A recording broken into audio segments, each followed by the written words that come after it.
श्री ज्ञानेश्वर महाराज की जय, जगद्गुरु तुकाराम महाराज की जय, पवन सूत हनुमंत महाराज की जय, सब संतन की जय। बार घुमाए बार घुमाए विठो बार घुमाए विठो बार घुमाए।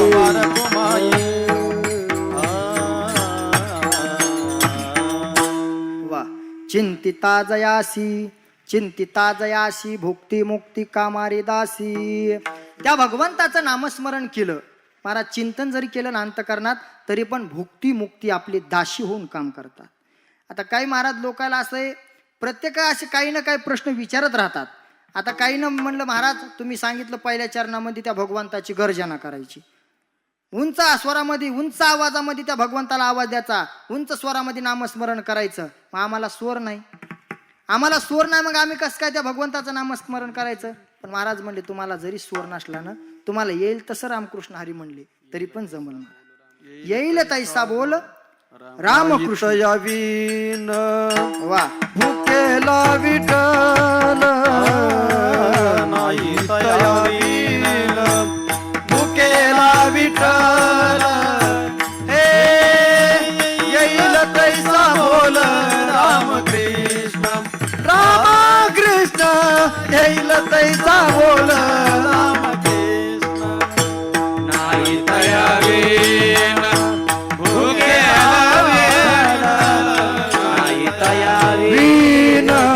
भुकेला विठ्ठल येईल तैसा बोल रामकृष्ण, रामकृष्ण येईल तैसा बोल रामकृष्ण. वा देवाला फक्त प्रेमाची भूक आहे महाराज. फक्त त्या भगवंताचा अंतकरणातून आणि प्रेमानं नामस्मरण केलं ना त्या देवाला काही लागत नाही. स्वरात ना येऊ द्या काही ना येऊ द्या तरी पण फक्त प्रेमानं म्हणलं पाहिजे. त्या आवाजामध्ये त्या भगवंताचं भजन करण्यामध्ये प्रेम किती आहे हे महत्वाचं आहे महाराज. त्या भगवंताचं जर प्रेमानं भजन केलं ना मग त्याला स्वरात आल्याशिवाय स्वरात येतंय का नाही हे ते बघत नाही, त्याला फक्त तो प्रेमाचा भुकेला आहे. भोळे भाळे भक्त वा गाता ती साबणे, भोळे भाळे भक्त गाता ती साबणे, भोळे भाळे विठ्ठलावणे प्रेम त्यांचे, विठ्ठलावणे प्रेम त्यांचे, प्रेम त्यांचे विठ्ठलावणे प्रेम त्यांचे, प्रेम त्यांचे विठ्ठलावणे प्रेम त्यांचे.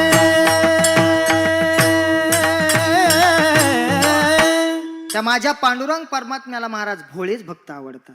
आता भगवान श्रीकृष्णाचे गोकुळामध्ये जे मित्र होते ते मित्र का महाराज स्टाईलबाज होते का, राहणारे का अंगानं स्वच्छ होते का, कसे होते महाराज ते गोपाळ. घाणेनं असं महाराज घाण होते पण अंतकरणानं निर्मळ होते. काही लोक बाहेर शरीरानं सुंदर दिसतात पण अंतकरणानं घाण असतात महाराज. तसं ते गोपाळ शरीरानं जरी घाण असले तरी पण मनानं मात्र पवित्र आणि सुंदर होते महाराज. आता तसंच भगवान श्रीकृष्णाचा एक परम मित्र मधुमंगल नावाचा, तो मधुमंगल नावाचा मित्र असा होता महाराज. तो भगवंताला दही दूध आवडत असताना पण घरून महाराज आई देत नव्हती. आई सावत्र असल्यामुळे आई देत नव्हती, पण तो कसा तरी करून त्या देवासाठी प्रसाद नेत होता. देवाला प्रसाद नेऊन द्यायचा, पण कसा द्यायचा महाराज, नेवा बाहेर जर बघितलं कसं न्यायचं तर आईनं बघितलं तर आई मारल. मग तो काय करायचा, दूध वगैरे काही जे असेल ते आपल्या तोंडात गुळणी धरायचा आणि तिथं जाऊन देवाच्या तोंडात टाकायचा. म्हणजे किती पवित्र आणि किती पुण्यवान असेल महाराज तो. उष्ट सुद्धा खाण्याची ताकद महाराज त्या भगवंताची, पण तेवढं प्रेमानं दिलं तर विठ्ठला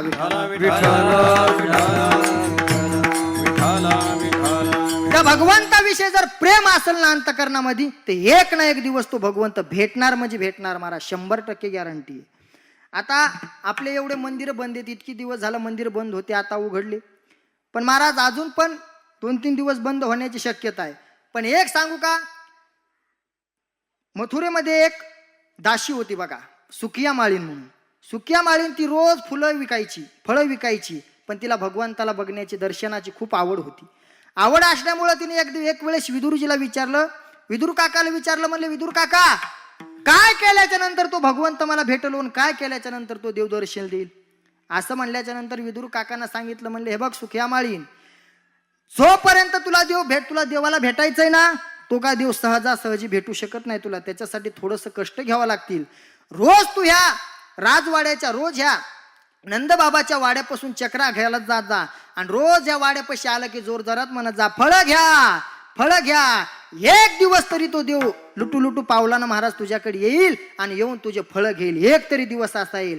म्हणून महाराज आता मंदिर बंद असले म्हणून काय झालं, पण त्या भगवंताच्या दारामध्ये रोज जाऊन आपण दर्शनासाठी रोज जरी चक्र मारले ना, एक दिवस तरी तो पांडुरंग परमात्मा मंदिराच्या बाहेर येऊन आपल्याला म्हणेन, भक्ता हा कोरोना काय, अरे काहीच होणार नाही तुझ्या जीवनामध्ये, सगळे संकट दूर होतील. एक तरी दिवस फक्त त्या सुख्या माळींसारखं आपण रोज महाराज त्या मंदिरामध्ये जायला पाहिजे. आजकाल लोकांना महाराज असं झालंय, आता तिकडे मंदिर बंद आहेत, गावातलं मंदिर चालू असते ना, जाऊ दे आता देवच बंद आहे, कुठं देवळात जावा असं म्हणतात. देव बंद कधीच होत नाही महाराज. देव बंद जर झाला तर आपण जिवंत राहतो का? विठ्ठला विठ्ठल विठ्ठल विठ्ठल तसं महाराज त्या भगवंताविषयी फक्त काय पाहिजे? प्रेम पाहिजे. तो फक्त प्रेमाचा भुकेला आहे. तुला स्वरात नाही येऊ दे तरी पण जमल, फक्त नामस्मरण मात्र ते आवडीनं घेतलं पाहिजे ना. आवडीनं घेतल्याच्या नंतर महाराज तो भगवंत काय करणार नाही, काही सुद्धा करू शकतो महाराज तो भगवंत. फक्त त्याचं नामस्मरण तेवढं प्रेमानं घ्यायला पाहिजे. विठ्ठला विठ्ठला विठ्ठला विठ्ठला विठ्ठला. आणि महाराज संत महात्म्याचं काय होतं? संत महात्म्यानं काय केलं महाराज? त्यांच्या जीवनामध्ये फक्त आणि फक्त प्रेमानं संत महात्म्यानं भगवंताचं नामस्मरणच केलं. आणि प्रेमानं नामस्मरण केल्याच्या नंतर महाराज देवानं त्यांचे प्रत्येक कामं केली. आवडीने भावे हरी नाम घेसी, आवडीने भावे हरी नाम घेसी, तुझी चिंता त्याची सर्व आहे, तुझी चिंता त्याची सर्व आहे. आवडीने भावे हरी नाम घेसी, आवडीने भावे हरी नाम घेसी, तुझी चिंता त्याची सर्व आहे, सर्व आहे, तुझी चिंता त्याची सर्व आहे. नको खेद करू कोणाच्या गोष्टीचा, खेद करू कोणाच्या गोष्टीचा, नको खेद करू कोणाच्या गोष्टीचा, खेद करू कोणाच्या गोष्टीचा, नको खेद करू कोणाच्या गोष्टीचा, नको खेद करू कोणाच्या गोष्टीचा, गोष्टीचा पती लक्ष्मीचा जाणत असे, जाणत असे, पती लक्ष्मीचा जाणत असे, नको खेद करू कोणाच्या गोष्टीचा, नको खेद करू कोणाच्या गोष्टीचा, पती लक्ष्मीचा जाणत असे, जाणत असे, पती लक्ष्मीचा जाणत असे, जाणत असे. महाराज त्या भगवंताचं नामस्मरण जर पवित्र अंतकरणानं आणि प्रेमानं घेतलं ना, फक्त आवड पाहिजे, फक्त आणि फक्त आवड, बाकी काही लागत नाही. अहो आपण खूप नशिबवान आहेत, आपण खूप नशिबवान आहेत. आपल्याला दोन्ही पाय सुद्धा येतं, दोन्ही हात सुद्धा येतं. आपण टाळी वाजून त्या भगवंताचं नामस्मरण करू शकतो, पायानं पंढरपूरची यात्रा करू शकतो. पण महाराज माझ्या भगवंताचे काही भक्त असे होऊन गेले की ज्यांना पाय नव्हते, हात नव्हते, पण भक्ती मात्र महाराज त्यांची खूप श्रेष्ठ होती. असेच माझ्या पांडुरंग परमात्म्याचे एक भक्त महाराज कुर्मदास नावाचे, मुंगी पैठणपाशी असणारं त्यांचं गाव कुर्मदासाचं. रोज भानुदास महाराजाच्या लहानपणापासून आईसोबत महाराज दोन्ही हात नव्हते, दोन्ही पाय नव्हते, पण आई परमार्थिक असल्यामुळं रोज लेकराला कीर्तनाला घेऊन जात होती. आता महाराज तशा आया राहिल्या नाही. आताच्या आया अशा आहेत, मी कीर्तनाला जाते, हा तुझा मोबाईल आणि तू पबजी खेळत बस असं म्हणणारे आहे. महाराज मुलं लहान असताना आईनं त्याला संस्कार लावले पाहिजे. मुलं मोठे झाल्याच्या नंतर लोकांना सांगतात मुलं बिघडे, मुलं बिघडे. अहो मुलं बिघडतच नसतात, मुलं चांगलीच असतात. माणसं बिघडतात मोठाले. तुम्ही जर त्यांना चांगले संस्कार लावले तर मुलं बिघडतात का? मुलांना जर मोबाईल मागितला अभ्यासाच्या वेळात आणि तुम्ही जर एखाद्या वडिलांना त्याला जर एखादा कानाखाली लावून दिले तो खरंच मोबाईल मागल का? पण नाही, घे 2 मिनिटं, घे 5 मिनिटं, आपलाच लाड आपल्याला भावतो नंतर. मग विठ्ठला विठ्ठला विठ्ठला विठ्ठला.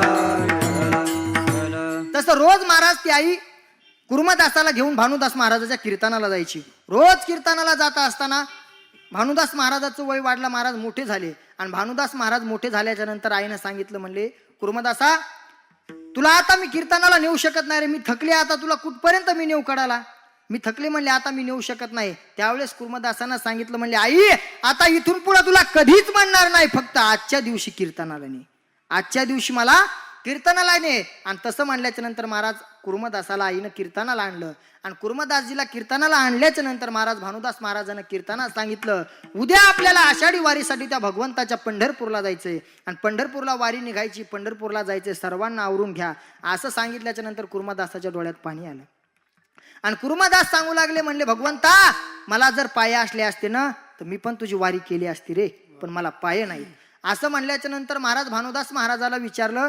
भानुदास महाराजाला म्हणले, महाराज मला जमल का हो वारीला यायला? भानुदास महाराजाला वाटलं मजाक मध्ये म्हणत असेल. भानुदास महाराज म्हणले, अरे तुझ्या अंतकरणामध्ये जर देवाची भक्ती असेल आणि श्रद्धेनं तू जर निश्चय केला असेल तर तुझा निश्चय आणि तुझा संकल्प भगवंत पूर्ण करल. तू फक्त मनामध्ये तेवढा संकल्प करायला पाहिजे, मला वारी करायची, कशी करून घ्यायची तो भगवंत करल. असं बोलून गेले महाराज. ते बोलून गेले ना. आणि सकाळी बघता बघता महाराज यांची दिंडी निघण्याची तयारी झाली. कुर्मदास सकाळी उठले, गोदावरी मातेचं स्नान केलं आणि ज्या गावामध्ये भानुदास महाराजाच्या दिंडीचा मुक्काम आहे त्या गावामध्ये गेले. आणि ज्या गावामध्ये मुक्काम आहे त्या गावामध्ये गेल्याच्या नंतर सर्व गावकऱ्यांना एका ठिकाणी केलं, सर्व गावकऱ्यांना एका ठिकाणी केलं. सर्वांना महाराज सांगितलं की भानुदास महाराजाची दिंडी आपल्या गावात येणार आहे, भानुदास महाराजाची दिंडी आपल्या गावामध्ये येणार आहे. सर्व वारकऱ्याच्या भोजनाची व्यवस्था आपल्याला करायची. सर्व वारकऱ्यांना महाराज सर्व गावातल्या लोकांना त्या दिंडीच्या भोजनाची जेवणाची व्यवस्था केली.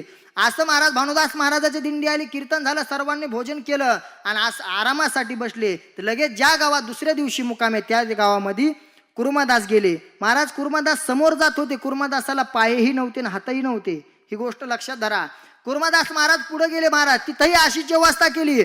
परत दुसऱ्या गावात गेले, तिथेही भोजनाची व्यवस्था केली. बघता बघता महाराज पंढरपूर जवळ आले. पंढरपूर जवळ आले आणि आता एकच मुक्काम, शेवटचा मुक्काम महाराज त्या दुसऱ्या दिवशी पंढरपूर मध्येच ते जाणार होते. त्या गावात गेले आणि गावात गेल्याच्या नंतर तिथं भोजनाची व्यवस्था केली. आणि भोजनाची व्यवस्था कुर्मदासाने सर्वांची व्यवस्था केल्याच्या नंतर जेवण झाले. आणि जेवण होऊन भानुदास महाराज कुर्मदासाजवळ आले आणि कुर्मदासाला सांगितलं, बाळा झाली रे तुझी वारी सफल झाली. म्हणले आता बस एकच मुक्काम राहिला की आपण त्या पंढरपुरामध्ये जाणार. आणि त्या पंढरपुरामध्ये गेल्याच्या नंतर त्या भगवंताचं रूप तू डोळे भरून पहा, त्या भगवंताचं रूप तू डोळे भरून पहा. असं म्हणल्याच्या नंतर कुर्मदासानं सांगितलं, म्हणले महाराज झालं, म्हणले आता हिच्या पुढे मी येऊ शकत नाही, इथपर्यंतच आलो. पण तुम्ही तिथं जाणार आहेत ना, त्या पंढरीच्या पांडुरंगाला सांगा तुझा एक मुंगी पैठणापासून दोन्ही हात नसणारा, दोन्ही पाय नसणारा एक भक्त रांगत रांगत आलेला आहे रे, त्याला जाऊन एकदा दर्शन दे. आणि ज्या वेळेस पुढचा मला जन्म देशील त्यावेळेस हात जरी नाही दिले तरी चालल, दोन पाय जरी दिले ना तरी मी खुश राहील, फक्त माझी वारी मात्र खंडित नाही झाली पाहिजे. असं म्हणल्याच्या नंतर कुर्मदास महाराज भानुदास महाराज पंढरीच्या पांडुरंगाला गेले. आणि पांडुरंगापाशी गेल्याच्या नंतर सांगितलं, तुमचा एक भक्त आहे आणि त्या भक्ताला महाराज तुमच्या दर्शनाची आस आहे, जाऊन त्याला एकदा दर्शन द्या. महाराज भगवान पांडुरंग परमात्मा कुर्मदासाजवळ आले. आणि कुर्मदासाजवळ आल्याच्या नंतर कुर्मदासाचं डोकं आपल्या मांडीवर घेतलं. आणि कुर्मदासाचं डोकं मांडीवर घेतल्याच्या नंतर कुर्मदासाचं महाराज पूर्ण पोट जे ना असं घासून घासून पूर्ण रक्तानं हे झालेलं होतं, पूर्ण रक्तानं लाल झालेलं ते शरीर आपल्या पितांबरानं तो भगवंत पुसत होता अंग त्या देवाचं. आणि डोळ्यानं महाराज डोळ्यातून असे नेत्र अश्रू वाहू लागले त्याच्या भगवंताच्या. त्या रडत रडत देव कुर्मदासाला बोलू लागला, सांग भक्ता तुला काय पाहिजे, तुला दोन हात देऊ, तुला दोन पाय देऊ, काय देऊ सांग. असं म्हणल्याच्या नंतर कुर्मदासानं सांगितलं, भगवंता मला माहिती आहे तू दयाळू आहे रे, तू कृपाळू आहे मला माहिती आहे, पण तुला एक सांगू, मी पण रामायण ऐकलेलं आहे. अरे त्या रामायणामध्ये जटायू काकाचे ज्यावेळेस पंख तुटले होते त्यावेळेस सुद्धा त्या जटायू काकाचं असंच मांडीवरती तू डोकं घेतलं होतंस. त्या जटायू काकाला विचारलं, काका तुम्हाला काय देऊ? जटायू काका म्हणजे दशरथाचे मित्र. तुम्हाला काय देऊ? तुम्हाला पंख देऊ, काय देऊ, तुम्हाला पुनर्जन्म देऊ? असं म्हणल्याच्या नंतर त्या काकांना सांगितलं, जटायू काकानं, अरे राम प्रभू मला काही नको देवा, मला काही नको. अरे जे दशरथाला भाग्य लागलं नाही ते मला भाग्य लाभलंय. ज्या तुझा बाप देवाचा बाप असताना त्याला त्याच्या मांडीवरती मरण भेटलं नाही, मी दशरथाहून भाग्यवान आहे की मला तुझ्या मांडीवरती मरण भेटलं. तसं कुर्मदास म्हणले, देवा ते भाग्य माझ्यासारख्या भक्ताला आलं. अजून काय पाहिजे रे तुझ्या मांडीवरती? अरे शेवटच्या क्षणी तू जर माझ्या समोर असेल तर काय पाहिजे अजून महाराज? ज्याचा अंत शेवट आला आणि त्यावेळेस जर भगवंत समोर असलं तर काय मागण्याची इच्छा राहील का? काहीच इच्छा राहू शकत नाही महाराज. कुर्मदासाला सांगितलं, अरे फक्त माझे शेवटचे श्वास जोपर्यंत आहेत, श्वासात श्वास तोपर्यंत तू माझ्या समोर ऐसाच राहा. विठ्ठला विठ्ठला विठ्ठल विठ्ठल विठ्ठल. पण महाराज आपल्याला असे हात आहेत, पाय आहेत, आपण भाग्यवान आहेत. अहो साधू संतांना असे किती साधू संत आहेत महाराज, त्यांनी भक्ती किती केली, कशी केली. म्हणून साधू संतांचं जीवन आचरणात आणायला पाहिजे महाराज. मग तुम्ही म्हणता महाराज तुम्ही खरं सांगता हो, पण आता देव एवढे झालेत की आम्ही भक्त पण तसेच झालोत. मग तुम्ही सांगतात की मग फक्त त्या भक्ताचं चिंतन केल्याच्या नंतर, मग त्या देवाचं चिंतन केल्याच्या नंतर काय होईल? आता मोठ्यानं गर्जना करायला आम्हाला स्वरात येत नाही, होत नाही. मग तुम्ही सांगितलं महाराज चिंतन करा. फक्त अंतकरणामध्ये जरी चिंतन केलं, असं काय नाही की ते देवाचं मोठमोठ्यानंच भजन करावं. काय काय असे असतात महाराज, मोठाले गंध लावायचे, जिथं खाजवून तिथं गंध वाढायचा आपला. असं महाराज रामकृष्ण हरे रामकृष्ण हरे, कापला खिसा निघले घरी. असे भक्त काय करायचे? अंतकरणामध्ये जरी त्या नामस्मरण केलं त्या भगवंताचं, तरी सुद्धा महाराज भक्ती मुक्ती, भुक्ती म्हणजे भोग आणि मुक्ती म्हणजे मोक्ष, हे दोन्ही सुद्धा दाशी होऊन काम करतात. विठ्ठला विठ्ठल विठ्ठल विठ्ठल विठ्ठल. कारण महाराज आजकाल असं झालेलं आहे, देव जास्त झाले आणि देव जास्त झाल्याच्या नंतर भक्त सुद्धा भक्ताला कळलं नाही नेमकं कोण्या देवाची सेवा करावं. हे साधारण माणसाचं काय हे चुकलं याच्यात महाराज. कारण देवच एवढे वाढले, देवच एवढे झाले की कोणाची भक्ती करा म्हणून सांगता येत नाही महाराज. मग आता काही काहीला इथं वाटत असेल महाराज, आमच्या गावामध्ये महालक्ष्मीचं एवढं भव्य दिव्य मंदिर आहे, मग आम्ही पांडुरंग परमात्म्याचं भजन करतो. अहो देवन देवी एकच आहे. रात्रीचं आपण कीर्तनामध्ये ऐकलं, अमृत अनुभवामध्ये सुद्धा महाराज एक हे, देव देवी एकची पाही, दुजा भाव उरला नाही, किंवा हरीची यादा सहारी दाहे देशा, भावे जैसा तैसा हरी एक भावे जैसा तैसा हरी एक. भावे जैसा तैसा हरी एक. हरियादासा हरिदाही दिशा, भावे जैसा तैसा हरी एक. भावे जैसा तैसा हरी एक. भावे जैसा तैसा हरी एक. वा. त्या हरीच्या भक्ताला महाराज फक्त देव असू किंवा देवी असू, भक्ती कशी पाहिजे? श्रेष्ठ पाहिजे. देवण देवी काय वेगळे नाहीत महाराज, एकच आहेत. आणि मग त्या भगवंताचं चिंतन केल्याच्या नंतर भुक्ती म्हणजे सुख. आणि या जगामध्ये असा एकही माणूस नाही की त्याला सुख पाहिजे नाही. प्रत्येकाला वाटतं सुख पाहिजे, सुख पाहिजे, पण सुख भेटतं का? सुख नाही महाराज. कारण सुख पाहता जवा पडे दुःख. दुःख पर्वताय वडे, वा. दुःख पर्वताय वडे, दुःख पर्वताय वडे, दुःख पर्वताय वडे. दुःख पाहता जवा पडे दुःख पर्वताय वडे, दुःख पर्वताय वडे, दुःख पर्वताय वडे. सुख पाहता जवा पडे दुःख पर्वताय वडे, दुःख पर्वताय वडे, दुःख पर्वताय वडे. वा. प्रत्येकाला वाटतं सुख पाहिजे, पण सुख थोडं आहे महाराज. आणि दुःख पर्वता एवढे. प्रत्येकाला वाटतं सुख पाहिजे, पण सुख महाराज या संसारामध्ये ज्याच्यात आपण सुख सापडतो त्याच्यात सुख भेटूच शकत नाही, कारण त्याच्यात सुख नाही. अहो दुसऱ्याचं सांगताना महाराज एक उदाहरण रावणाचं घ्या आपल्या जीवनामध्ये. आता रावणाची बरोबरी करायला आपण काय त्याच्यासारखे कोण्याच लेवलमध्ये रावणाचे बसत नाहीत, पण त्याला सुख लाभलं का? रावणाला सुद्धा सुख लाभलं नाही महाराज. आता रावणाची ना आपली जर बरबारी करायची असले तर आपण त्याच्या कोणत्याच लेवलात बसत नाही. असून असून हिने करी बाबा आपल्याला किती बायका असणार आहेत? एक एक. एखाद्याच्या नशिबाना त्याला दोन भेटत्या ना, बरोबर आहे का नाही? आता आम्हाला भेटतातच का नाही पंचायती मोठी, पण एखाद्याला नशिबाना दोन भेटत्या ना, असून असून एक असं आपल्याला. रावणाला किती बायका होत्या?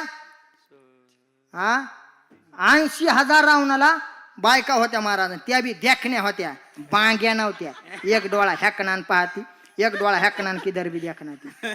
नाव पाहिलं की सुलोचना पाहती मुंबई पुन्हा. अशा बायका नव्हत्या महाराज, त्या बी देखण्या होत्या अशा रावणाच्या बायका.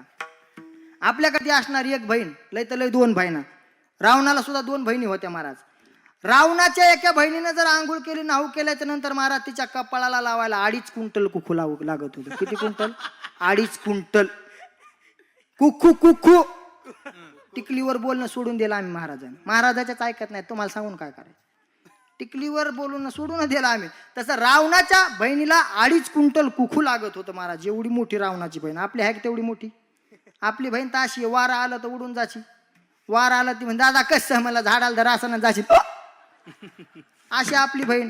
रावणाचा भाऊ महाराज. ज्यावेळेस रामप्रभूचं आणि रावणाचं युद्ध ठरलं आणि युद्ध होत असताना महाराज कुंभकर्णाला उठवण्याची वेळ आली आणि रावणानं कुंभकर्णाला उठवण्यासाठी नाना प्रकारचे वाद्य वाजवले, हे केलं, पण कुंभकर्ण काय उठायला तयार नाही.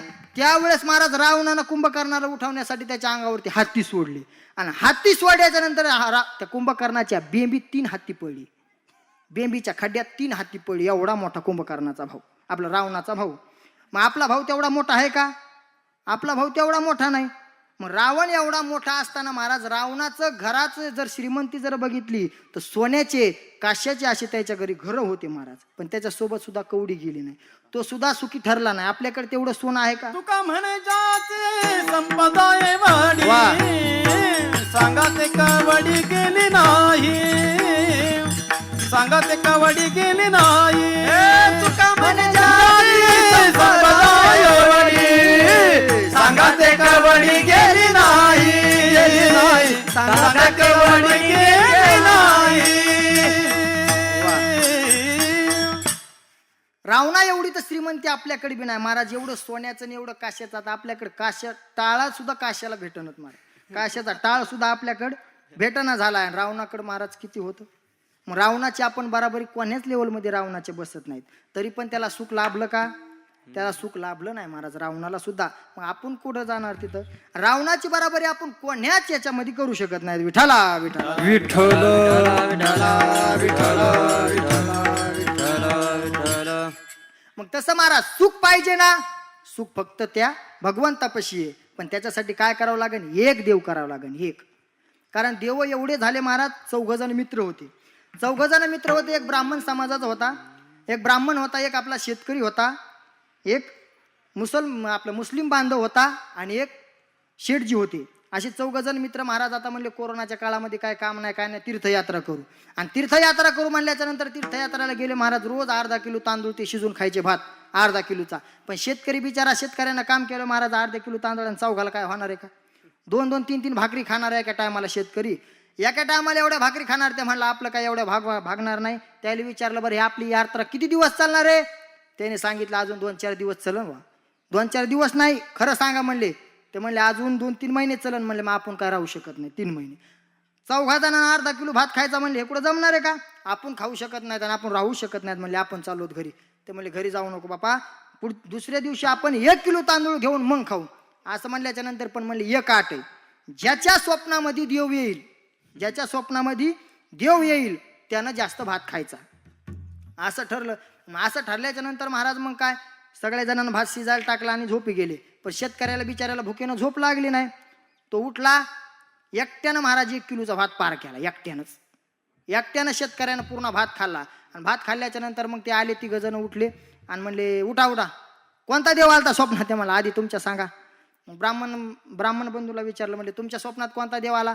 ब्राह्मणानं सांगितलं आम्ही काय नारायणाचे भक्त, विष्णूचे भक्त, आम्ही वैकुंठात गेलोत आणि वैकुंठामध्ये गेल्याच्या नंतर त्या भगवंताला भेटून आलो. त्या भगवंतापाशी काय महाराज थाटमाट त्या वैकुंठाला गेलतो म्हणले मी देवाला भेटायला. मुस्लिम बांधवांना विचारलं तुम्ही कुठे गेलते? ते म्हणले माहिती 7 आसमान के ऊपर गया था. मी तर त्या अल्लाला भेटायला वरती गेलतो म्हणले. परत मग शेठजीला विचारलं तुम्ही? ते म्हणले आमचा बालाजी देव, आम्ही बालाजीला गेलो म्हणला. त्या भगवंताचा काय पैसा सोनं नाणं महाराज, त्या भगवंताचं ऐश्वर्य. मग तुला शेतकऱ्याला विचारलं तुला कोणता देव भेटला? ते म्हणला मला कुठं कोणता देव भेटताय, मला भेटला आमच्या गावातला मारुती. आला म्हणला गादा घेऊन खांद्यावरती. मला ओट ओट म्हणला. मी म्हणलं काय? ओट म्हणला आणि ते भात भात खा म्हणला. पुरा भात खाल्ला. ते ब्राह्मण देव म्हणले मला तर उठवा. वा रे वा शाबास म्हणला. तुम्ही कुठं वैकुंठात, तुम्ही कुठं 7 आसमानच्या वरी. आणि शेठजी म्हणला तुम्ही बालाजीला. एकट्यानंच खावा लागला म्हणला नाही सरत तरी. आज महाराज देव किती बी असू द्या, भक्ती महाराज फक्त विठ्ठला विठ्ठला. आता तुम्हाला एक सांगतोच, तुम्हाला विनोद आवडला तर बघा, आता नाही आवडला फक्त नाराज होऊ नका. एक सांगतोच महाराज, असंच असतं. आता सप्त्यातलं जेवण वेगळं असतं आणि लग्नातलं जेवण वेगळं असतं बघा. सप्त्यातलं जेवण म्हणजे आता तुमच्याकडे कशी चपाती होती मला माहित नाही पंक्तीला, तुमच्याकडे चपाती असते का चपाता असतो? चपाती असती. आमच्या मराठवाड्यात परभणीकडे आलात कधी तर तिथं काय असतो? चपाता असतो महाराज. परभणी जिल्ह्यामध्ये असा चपाता असतो. तो चपाता जर वारकऱ्यानं 7 दिवस एका सोयीनं खाल्ला त्याला खाजगीत तर कसंच घेत नाही, सरकारीतच ऍडमिट करावं लागतं. गडगड गडगड गडगड गडगड गडगड पोट करते. असा तो चपाता महाराज. असा चपाता खाल्ला वारकऱ्यानं. माझ्या संग भजनाला आलं म्हणलं भजन चालू करायचं. भजन चालू करायचं तर मग तो मला महाराज लय पोट बिघडे, काय करावं? मी म्हणलं जाईन कुठंतरी मोकळा होऊन. असं म्हणल्याच्या नंतर ते मला आता कुठं जाऊ महाराज, मला अंधाराचं भी वाटतं. मला जाय, समोर एक दुकान होतं तिथं लाईट लावले होतं, जाय मला तिथं बसून. गेला महाराज. तिथं कार्यक्रम उरकून आलं, ते बसलं. सकाळी दुकानदार आला, उदबत्ती घेतली गाल्यात, उदबत्ती ववाळली, फोटोला उदबत्ती ववाळली, उदबत्ती लावणार की पुढं बघितलं. म्हणला बापू कोणीच हा कार्यक्रम राबवला असं. म्हणला बाबा गडबडीत महाराज. पावसाळ्याचे दिवस होते म्हणला, त्याच्यावर माती वगैरे टाकावं. सगळीकडे पावसानं चिखूल झालेला. इकडे तिकडे बघितलं चिखूलच सगळा. ते दुकानात आलं, त्याला दिसलं गुलालाचं पोतं. त्यानं गुलाल घेतला, वजन भरण तिथं नेऊन टाकला. गडबडीत उदबत्ती तिथंच लावली महाराज. देव असे झालेत महाराज. एक देव करायचं सांगितलं, याच्यावर बोलायला बरं काय लक्षात राहू द्या. आपुला तो एक देव करून घ्यावा. तो भगवंत काम करतो, पण एक निष्ठाने त्या भगवंताची एकच देवाची भक्ती केली तर अनेक देवाच्या मागं लागल्याच्या मग फजितीच होते. मग तसं महाराज एक जण आला भक्त, त्या देवाच्यात पाया पाडा. त्याला वाटलं देव निघला, इथं पाया पडला. दुसरा आला, ते म्हणला हे सकाराम काऊन वाकला, इथं ते बी पाया पडला. बघता बघता महाराज त्या दर्शनाला अशी राग लागली तिथं. गावातल्या ना सगळ्यांना मग प्रमुख माणसं ते म्हणले आता इथं मंदिर बांधावं लागते, मोठं बापा देव निघला, इथं मंदिर बांधावं लागते. सगळेजण एका ठिकाणी गोळा झाले महाराज, मंदिर बांधायचं म्हणून गोळा झाले. म्हणले आता याचं मोठं भव्य दिव्य मंदिर करावं लागते, ट्रस्ट करावं लागते. मग ते दुकानदार सगळा कारभार बघू लागला यायचा. दुकानदार आलं, मला काय झालं, मला इथं मंदिर बांधायचंय. ते मला ह्या बघा देव का कोणा एकाचा नाही, देव का कोणा एकाचा नाही, देव सगळ्यांना वाटून घ्यायचा म्हणला. मी 1 2 3 म्हणील, सगळ्यांना देवावर झडप हाणायची आणि मग देवाला जे वाटायले आणि त्यानं जसं पद्धतीने मंदिर बांधत. दुकानाला मला थोडी जागा इथं मंदिर बांधले, मी दुकान कुठं चालवायचं म्हणला. ते म्हणले चालतं. मग दुकानदार मला 1 2 3 म्हणला की सगळ्यांना देवावर झडप हाणली महाराज. कोणाच्या नखाला, कोणाच्या बोटाला. असा देव लागला महाराज. देव कोणी मला देव लय शेंटेड दिसायला लागलाय. ते देवच कोणता होता महाराज. मग असं महाराज असल्या देवाच्या नादी जर लागलं तर फजिती झाल्याशिवाय राहत नाही. म्हणून महाराज अशा देवाच्या नादी लागायचं ना. मग तुकोबारायला काही सज्जनानं प्रश्न विचारला, म्हणजे तुकोबाराया तुम्ही वैकुंठाला गेले, मग आम्हाला वैकुंठाला यायचं असेल तर काय करावं लागन? तुकोबाराया अभंगाच्या शेवटच्या वैकुंठाशी वैकुंठाशी जावे, वैकुंठाशी जावे, वैकुंठासी जावे.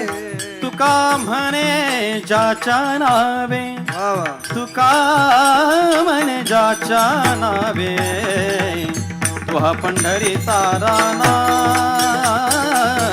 तुहा पंढरीचा राणा. हे तुका म्हणे ज्याच्या नावे, तुका म्हणे ज्याच्या नावे, तुहा पंढरीचा राणा,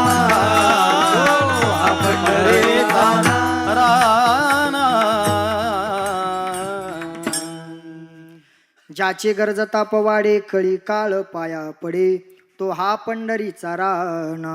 पुसा 6 चो 18 जना, चिंतिता जयाशी भुक्ती मुक्ती कामारी दासी, तो हा पंढरीचा राणा. पुसा 6 चो 18 जना, वैकुंठाशी जावे, वैकुंठाशी जावे, तुका म्हणे ज्यांच्या नावे, तो हा पंढरीचा राणा. पुसा 6 चो 18 जना. झालेली सेवा भगवंताच्या पांडुरंगाच्या चरणी समर्पित करून महाराज सेवेला पूर्ण विराम देतो.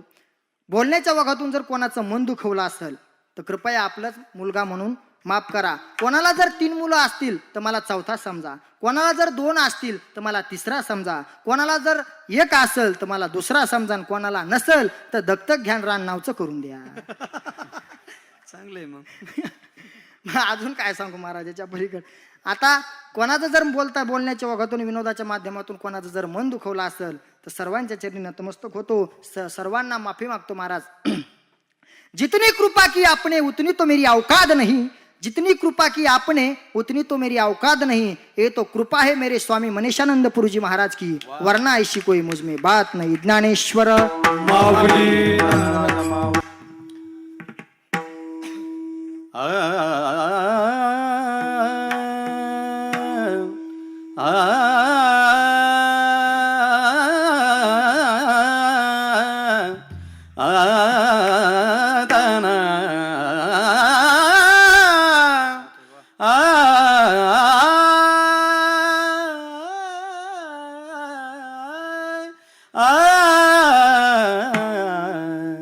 वैकुंठाशी जावे वैकुंठाशी जावे वैकुंठाशी जावे वैकुंठाशी जावे वैकुंठाशी जावे वैकुंठाशी जावे वैकुंठाशी जावे वैकुंठाशी जावे वैकुंठाशी जावे वैकुंठाशी जावे वैकुंठाशी जावे वैकुंठाशी जावे वैकुंठाशी जावे वैकुंठाशी जावे वैकुंठाशी जावे वैकुंठाशी जावे तुका म्हणे ज्याचे नावे तुका म्हणे ज्याचे नावे तो हा पंढरीचा राणा तो हा पंढरीचा राणा तो हा पंढरीचा राणा तो हा पंढरीचा राणा तो हा पंढरीचा राणा तो हा पंढरीचा राणा तो हा पंढरीचा राणा तो हा पंढरीचा राणा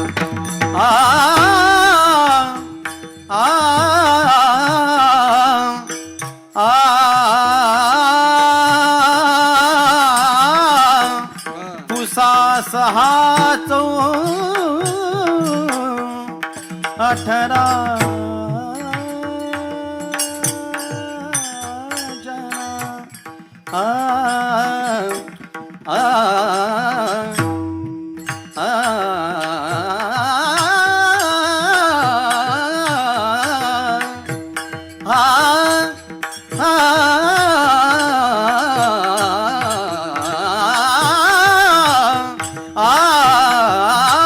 पुसा 6-18 जना तो हा पंढरीचा राणा तो हा पंढरीचा राणा तो हा पंढरीचा राणा तो हा पंढरीचा राणा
आनंदाचा गजर विठुरायाचा मौजे होनाळी येथे दिनांक 20 नोव्हेंबर ते 27 नोव्हेंबर 2020 प्रक्षेपण आपल्या आवडत्या मराठी हॉटस्पॉट